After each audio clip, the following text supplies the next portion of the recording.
हर हर महादेव, जय श्री महाकाल। मेरा नाम राकेश कुमार जयंतीलाल आचार्य है और मैं भारतीय जनता पार्टी आध्यात्मिक सेल का सरचिटनेस महाराष्ट्र प्रदेश हूँ।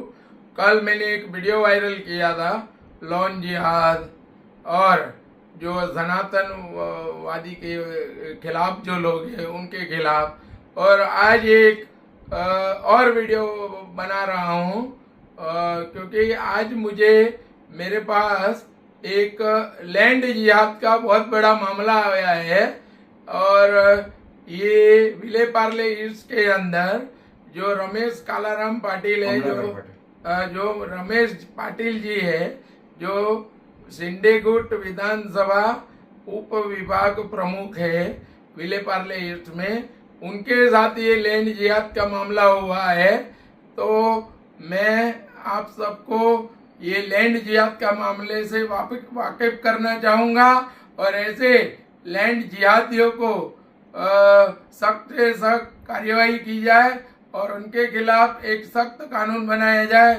वैसी मैं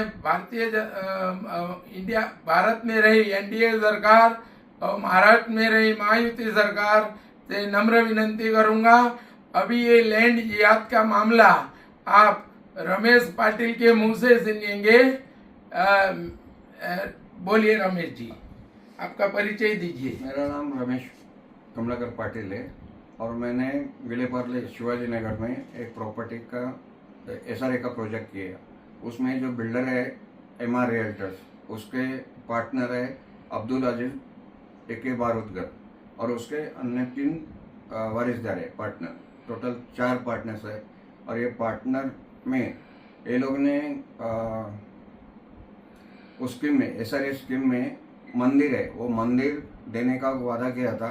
और मंदिर वो जब भी कलेक्टर सर्वे हुआ तो कलेक्टर सर्वे में उसका जो सत्य स्थिति नक्शा रहता है उसमें नंबर एनेक्स टू नंबर 169 पे ये मंदिर है, ओम साई मंदिर।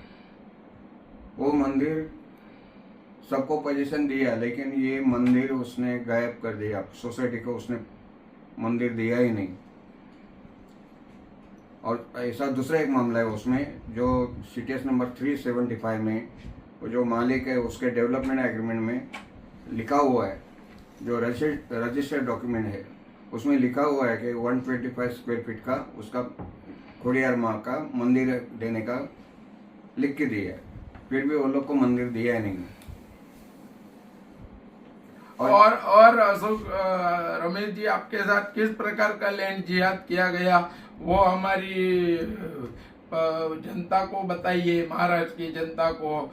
और ये वीडियो पूरे भारत में वायरल होगा तो ऐसे लैंड जिहादियों के सामने सख्त से सख्त कार्यवाही होगी। होना ही चाहिए क्योंकि उसने जो किया है ना वहाँ का सब लोग, और वो एरिया में ऐसा भी है कहा बोला जाता है कि इसने ये मंदिर के बारे में कुछ मंदिर के बदले में कुछ पैसा वो मंदिर वाले को दिया है करके, जो मंदिर का मंडल था वो लोग को दिया है करके। ये बात सच क्या है क्या नहीं ये जनता के सामने आना बहुत जरूरी है। तो आपका ये कहना है रमेश जी कि वहाँ मंदिर देने को बोला था और ये जो लैंड जिहाद जिन बिल्डर ने किया है वो बिल्डर ने ये मंदिर के लिए जगह नहीं दी है, या तो फिर मंडल को पैसा दिया है, तो मंदिर कहाँ गया? वो मंदिर कहाँ बनाया है? वो अगर मंडल लोगों को पैसा दिया है तो मंडल की ये फर्ज बनता है कि मंदिर बनाया जाए, तो वो मंदिर कहाँ बनाया है ये बताइए पहले आप। कि मंदिर के अभी की सिचुएशन ऐसे है कि उसको ये लैंड के बाउंड्री पे ये रेलवे लाइन है। रेलवे लाइन में ये मंदिर का जो जितना 22 टेनन था वो लोग को घर तो मिला, लेकिन बहुत मुश्किल से मिला है वो लोग को।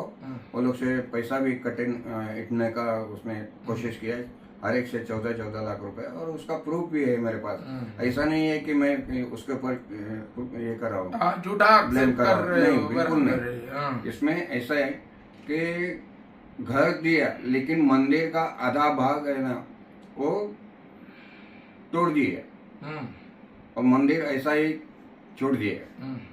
बिल्डर ने बिल्डिंग का जो कंपाउंड वॉल डाला है इसमें मंदिर बेभरोसे पे रखा है। मंदिर किस मिलेगा नहीं मिलेगा किसी को कुछ पता नहीं है। हकीकत क्या है वो बिल्डर ही जाने। और इसके ऊपर सोसाइटी भी कुछ ऑब्जेक्शन नहीं ले रही है। ये बहुत बड़ी दुख की बात है। मैं ये समझता हूँ कि आज की तारीख में सनातन धर्म को आगे बढ़ा रहे, विकास को आगे बढ़ा रहे हमारी एनडीए सरकार और महायुति सरकार, तो ऐसे लैंड जिहादियों कि जो मंदिर की जगह थी वो मंदिर नहीं बना हुआ है, और ऐसे लैंड जिहादियों के सामने सख्त से सख्त कार्यवाही की जाए। वैसे मैं भारत की एनडीए सरकार और महाराष्ट्र की महायुति सरकार से नम्र विनती करूंगा। और रमेश जी बताइए, आपसे किस प्रकार का लैंड जिहाद हुआ है, और आगे बताइए। ये जो एक्चुअली जो सिटी सर्वे के हिसाब से ये लैंड का सब सर्वे किया कलेक्टर ऑफिस से, उस टाइम पे जो सद्य स्थिति नक्शा होता है उसमें मेंशन है, वो परिशिष्ट 2 में नंबर अनुक्रम क्रमांक बोलता है उसको, उसमें 169 पे मंदिर है नक्शे में। लेकिन इसने जो बिल्डिंग का अप्रूवल प्लान बनाया, अप्रूवल प्लान में मंदिर है ही नहीं। इसका मतलब इसको पहले से वो मंदिर नहीं देने का था। वो समझ सकते हैं कि बिल्डर मुस्लिम बांधव है और इसलिए उनको मंदिर के प्रति नफरत होगी, या तो अपनी सोसाइटी के अंदर वो मंदिर नहीं बांधना चाहते होंगे, उनका ऐसा इरादा होगा, वो तो अभी वही जाने। पर और मैं ये बताना चाहूँगा अशोक जी, रमेश जी के, और उसके लिए आपने आगे कहीं कंप्लेन की है ये रिलेटेड कि आपके साथ धोखाधड़ी हुई है, आपके साथ एक लैंड जिहाद हुआ है, बराबर है, और एक जिहादी ने एक लैंड जिहाद किया है, वैसा आपने आगे कहीं डीजीपी साहब कि कहीं कमिश्नर ऑफ पुलिस या डीसीपी सर या तो कोई पुलिस के डिपार्टमेंट के अंदर कोई कंप्लेन की है आपने? मैंने किया है, वो पहला कंप्लेंट तो पार्ला पुलिस स्टेशन में ही दिया था मैंने। हाँ। उसका कुछ नहीं हुआ। उसके बाद उसको वकील के थ्रू नोटिस भेजा था, उसका भी कोई जवाब नहीं दिया। और इसने पहले बात बोलेगा तो इसने पूरा एसआरए प्रोजेक्ट में कम से कम 250-250 करोड़ का कांड करके रखा है। सब बोगस पेपर बना के इसने स्कीम अपने को मैं एक ही बात बोलूंगा रमेश जी, वो जो भी लैंड जिहाद किया है, जो भी बिल्डर है, बराबर है, आपके कहने के अनुसार उसने 200-250 करोड़ का घपला किया है एसआरए के अंदर, गलत डॉक्यूमेंट बना के, तो उसका प्रूफ आपके पास है ना? और अपने संबंधित अधिकारियों को वो प्रूफ दिया गया है ना? तो अभी तक संबंधित अधिकारियों ने इसके रिलेटेड क्या कार्यवाही की? जो आपने एक विले पार्ले पुलिस स्टेशन में एप्लीकेशन दिया, बराबर है, प्लस आपने वकील के थ्रू नोटिस दी, तो उनकी ओर से क्या आपको रिप्लाई मिला और संबंधित अधिकारी ने ये क्या एक्शन लिया, ये महाराष्ट्र की जनता जानना चाहेगी। आर्थिक गुन्हेगार शाखा से मैंने एक लेटर दिया था और उसका इंक्वायरी करने के लिए विलेपार्ले पुलिस स्टेशन में दिया। उसके बाद मेरा स्टेटमेंट लिया। मेरा स्टेटमेंट पूरा होने के बाद अभी तक उसका जो बिल्डर है उसका कोई स्टेटमेंट नहीं लिया। उनका पुलिस स्टेशन से मेरे को इतना बताया कि उसको हमने बुलाया था, लेकिन उसने ऐसा बोला कि मैं भाई लोग से मैं बात करता हूँ और आपको ये करता हूँ। और उसके बाद इसने ऑफिस का उसका ये आदमी है, उससे मेरे को फोन करके सेटलमेंट का बात किया। और उसने जो मेरे को मामूली मुआवजा देने का कोशिश किया, मैंने उसको सीधा बोला है कि मेरे को भले ना मिले, लेकिन मेरा मेहनत का पैसा आज 20 साल का मेरा मिलना जरूरी है। और इसने जो कांड किया है ना, ये एसआरए में, ये कोई छोटा कांड नहीं है, बहुत बड़ा कांड है।